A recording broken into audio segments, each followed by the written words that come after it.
పెద్దిరెడ్డి గారి భూ వివాదం ఏదైతే ఉందో పవన్ కళ్యాణ్ గారు చేసిన వీడియోస్ ఆ కేసులు అది ఇది అంటున్నారు కదా.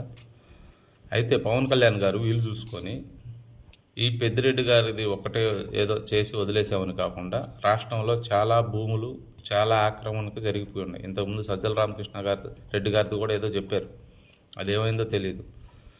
చాలా ఉన్నాయి.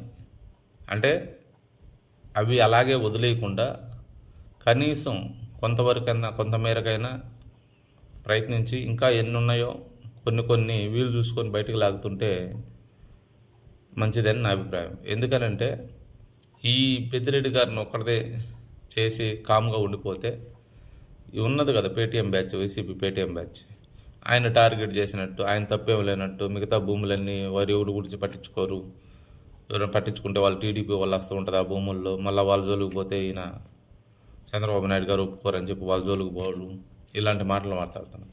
ఈ అపవాదిని ఈ నిందని మోయకుండా ఉండాలంటే పవన్ కళ్యాణ్ గారు వీలు చూసుకొని, చాలా ఉన్నాయి రాష్ట్రంలో, ఎన్నో దగ్గరలో చిన్న చిన్న వాళ్ళ ఎన్నో భూములు దోసుకొని, అడవులు భూములు దోసుకొని చాలామంది ఉన్నారు. అవన్నీ కొంచెం వన్ బై వన్గా వీలు చూసుకొని ప్రయత్నం చేసి వాటిని కూడా బయటకు లాగితే మంచిదని నా అభిప్రాయం.